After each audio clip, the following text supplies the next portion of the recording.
श्री दुर्गा सप्तशती रक्त बीज के वध का प्रसंग है। 8वां अध्याय। जयंती मंगला काली भद्रकाली कपालिनी दुर्गा क्षमा शिवा धात्री स्वाहा स्वधा नमोस्तुते। मैं अणिमा आदि सिद्धमयी किरणों से आवृत भवानी का ध्यान करता हूँ।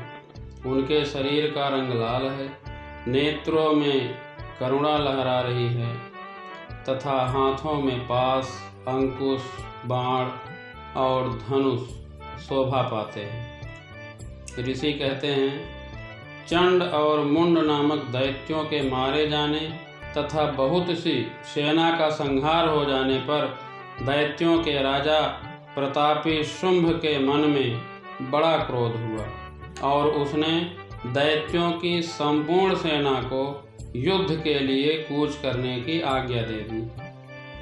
वह बोला, आज उधायुथ नाम के 86 दैत्य सेनापति अपनी सेनाओं के साथ युद्ध के लिए प्रस्थान करें। कंब नाम वाले दैत्यों के 84 सेना नायक अपनी वाहिनी से घिरे हुए यात्रा करें। 50 कोटि वीर्य कुल के और 100 धौम्र कुल के असुर सेनापति मेरी आज्ञा से सेना सहित कूच करें।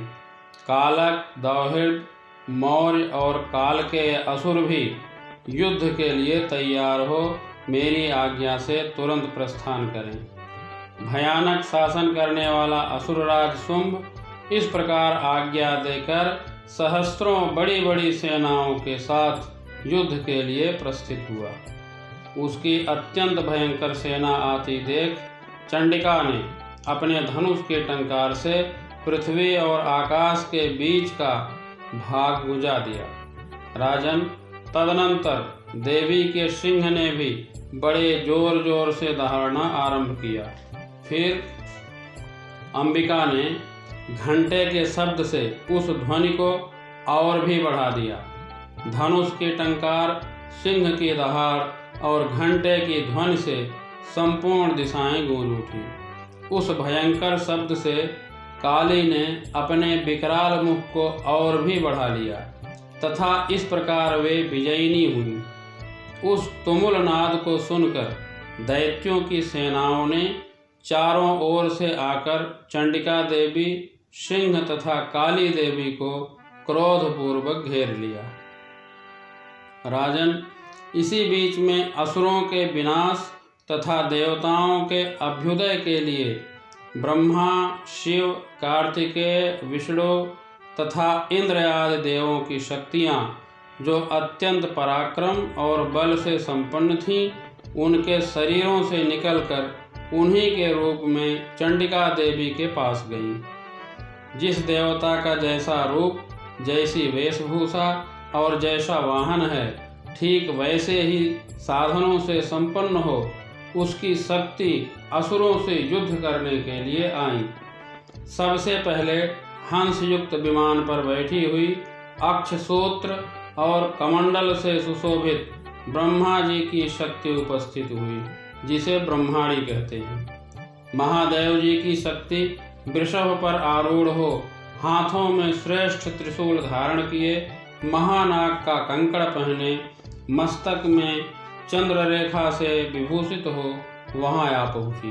कार्तिकेय जी की शक्ति रूपा जगदम्बिका उन्हीं का रूप धारण किए श्रेष्ठ मयूर पर आरूढ़ हो हाथ में शक्ति लिए दैत्यों से युद्ध करने के लिए आई।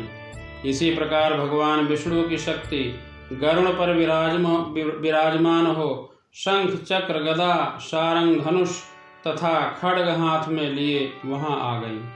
अनुपम यज्ञ वाराह का रूप धारण करने वाले श्री हरि की जो शक्ति है, वह भी 12 शरीर धारण करके वहां उपस्थित हुई। नारसिंही शक्ति भी नृसिंह के समान शरीर धारण करके वहां आ गई। उसकी गर्दन के बालों के झटके से आकाश के तारे बिखरे पड़ते थे इसी प्रकार इंद्र की शक्ति वज्र हाथ में लिए गजराज ऐरावत पर बैठकर आई। उसके भी सहस्र नेत्र थे। इंद्र का जैसा रूप है वैसा ही उसका भी था। तदनंतर उन देव शक्तियों से घिरे हुए महादेव जी ने चंडिका से कहा, मेरी प्रसन्नता के लिए तुम शीघ्र ही इन असुरों का संहार करो। तब देवी के शरीर से अत्यंत भयानक और परम उग्र चंडिका शक्ति प्रकट हुई, जो सैकड़ों गीदड़ियों की भांति आवाज करने वाली थी। उस अपराजिता देवी ने धूमिल जटा वाले महादेव जी से कहा, भगवान, आप शुंभ निशुंभ के पास दूत बनकर जाइए और उन अत्यंत गर्वीले दानव शुंभ और निशुंभ दोनों से कहिए, साथ ही उनके अतिरिक्त भी जो दानव युद्ध के लिए वहां उपस्थित हों, उनको भी यह संदेश दीजिए, दैत्यों, यदि तुम जीवित रहना चाहते हो तो पाताल को लौट जाओ। इंद्र को त्रिलोकी का राज्य मिल जाए और देवता यज्ञ भाग का उपभोग करें। यदि बल के घमंड में आकर तुम युद्ध की अभिलाषा रखते हो तो आओ, मेरी शिवाएं तुम्हारे कच्चे मांस से तृप्त हों। चूंकि उस देवी ने भगवान शिव को दूत के कार्य में नियुक्त किया था, इसलिए वह शिवदूती के नाम से संसार में विख्यात हुई। वे महादैत्य भी भगवान शिव के मुंह से देवी के वचन सुनकर क्रोध में भर गए और जहाँ कात्यायनी विराजमान थी उस ओर बढ़े। तदनंतर वे दैत्य अमरस में भरकर पहले ही देवी के ऊपर बाण, शक्ति और वृष्टि आदि अस्त्रों की वृष्टि करने लगे। तब देवी ने भी खेल खेल में ही धनुष के टंकार की और उससे छोड़े हुए बड़े बड़े बाणों द्वारा दैत्यों के चलाए हुए बाण, शूल, शक्ति और फरसों को काट डाला। फिर काली उनके आगे होकर शत्रुओं को शूल के प्रहार से विदीर्ण करने लगी और खटवांग से उनका कचूमर निकालती हुई रणभूमि में विचरने लगी। ब्रह्माणी भी जिस जिस ओर दौड़ती उसी उसी ओर अपने कमंडल का जल छिड़क कर शत्रुओं के ओज और पराक्रम को नष्ट कर देती थी। माहेश्वरी ने त्रिशूल से तथा वैष्णवी ने चक्र से और अत्यंत क्रोध में भरी हुई कुमार कार्तिकेय की शक्ति ने शक्ति से दैत्यों का संहार आरंभ किया। इंद्र शक्ति के वज्रप्रहार से विदीर्ण हो सैकड़ों दैत्य दानव रक्त की धारा बहाते हुए पृथ्वी पर सो गए। वाराही शक्ति ने कितनों को अपनी थूथुन की मार से नष्ट किया, दाढ़ों के अग्रभाग से कितनों की छाती छेद डाली तथा कितने ही दैत्य उसके चक्र की चोट से विदीर्ण होकर गिर पड़े। नारसिंही भी दूसरे दूसरे महादैत्यों को अपने नखों से विदीर्ण करके खाती और सिंहनाद से दिशाओं एवं आकाश को गुंजाती हुई युद्ध क्षेत्र में विचरने लगी। कितने ही असुर शिवदूती के प्रचंड अट्टहास से अत्यंत भयभीत हो पृथ्वी पर गिर पड़े और गिरने पर उन्हें शिवदूती ने उस समय अपना ग्रास बना लिया। इस प्रकार क्रोध में भरे हुए मातृगणों को नाना प्रकार के उपायों से बड़े बड़े असुरों का मर्दन करते देख दैत्य सैनिक भाग खड़े हुए। मातृगणों से पीड़ित दैत्यों को युद्ध से भागते देख रक्तबीज नामक महादैत्य क्रोध में भरकर युद्ध करने के लिए आया। उसके शरीर से जब रक्त की बूंद पृथ्वी पर गिरती तब उसी के समान शक्तिशाली एक दूसरा महादैत्य पृथ्वी पर पैदा हो जाता। महासुर रक्तबीज हाथ में गदा लेकर इंद्र शक्ति के साथ युद्ध करने लगा। तब ऐन्द्री ने अपने वज्र से रक्तबीज को मारा। वज्र से घायल होने पर उसके शरीर से बहुत सा रक्त चूने लगा और उससे उसी के समान रूप तथा पराक्रम वाले योद्धा उत्पन्न होने लगे। उसके शरीर से रक्त की जितनी बूंदें गिरी उतने ही पुरुष उत्पन्न हो गए। वे सब रक्तबीज के समान ही वीर्यवान, बलवान तथा पराक्रमी थे। वे रक्त से उत्पन्न होने वाले पुरुष भी अत्यंत भयंकर अस्त्र शस्त्रों का प्रहार करते हुए वहां मातृगणों के साथ घोर युद्ध करने लगे। पुनः वज्र के प्रहार से जब उसका मस्तक घायल हुआ तब रक्त बहने लगा और उससे हजारों पुरुष उत्पन्न हो गए।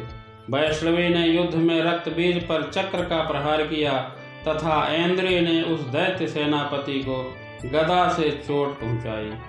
वैष्णवी के चक्र से घायल होने पर उसके शरीर से जो रक्त बहा और उससे जो उसी के बराबर आकार वाले सहस्रों महादैत्य प्रकट हुए, उनके द्वारा संपूर्ण जगत व्याप्त हो गया। कौमारी ने शक्ति से, वाराही ने खड्ग से और माहेश्वरी ने त्रिशूल से महादैत्य रक्त बीज को घायल किया। क्रोध में भरे हुए उस महादैत्य रक्त बीज ने गदा से सभी मातृ शक्तियों पर पृथक पृथक प्रहार किया। शक्ति और शूल आदि से अनेक बार घायल होने पर जो उसके शरीर से रक्त की धारा पृथ्वी पर गिरी, उससे भी निश्चय ही सैकड़ों असुर उत्पन्न हो गए। इस प्रकार उस महादैत्य के रक्त से प्रकट हुए असुरों द्वारा संपूर्ण जगत व्याप्त हो गया। इससे उन देवताओं को बड़ा भय हुआ।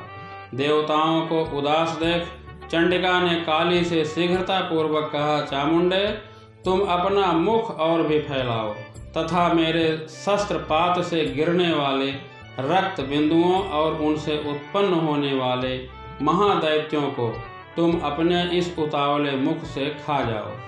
इस प्रकार रक्त से उत्पन्न होने वाले महादैत्यों का भक्षण करती हुई तुम रण में विचरती रहो। ऐसा करने से उस दैत्य का सारा रक्त क्षीण हो जाने पर वह स्वयं भी नष्ट हो जाएगा। उन भयंकर दैत्यों को जब तुम खा जाओगी तब दूसरे नए दैत्य उत्पन्न नहीं हो सकेंगे। काली से यूं कहकर चंडिका देवी ने शूल से रक्त बीज को मारा और काली ने अपने मुख में उसका रक्त ले लिया। तब उसने वहां चंडिका पर गदा से प्रहार किया, किंतु उस गदापात ने देवी को तनिक भी वेदना नहीं पहुंचाई। रक्त बीज के घायल शरीर से बहुत सा रक्त गिरा, किंतु ज्यों ही वह गिरा त्यों ही चामुंडा ने उसे अपने मुख में ले लिया। रक्त गिरने से काली के मुख में जो महादैत्य उत्पन्न हुए, उन्हें भी वह चट कर गई और उसने रक्त बीज का रक्त भी पी लिया। तदनंतर देवी ने रक्त बीज को, जिसका रक्त चामुंडा ने पी लिया था, वज्रबाण, खड्ग तथा रिष्टि आदि से मार डाला। राजन, इस प्रकार शस्त्रों के समुदाय से आहत एवं रक्तहीन हुआ महादैत्य रक्त बीज पृथ्वी पर गिर पड़ा। नरेश्वर, इससे देवताओं को अनुपम हर्ष की प्राप्ति हुई और मातृगण उन असुरों के रक्तपान के मद से उद्धत सा होकर नृत्य करने लगा।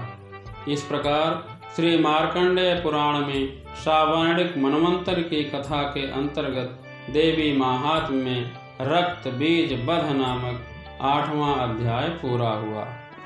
जय माता दी।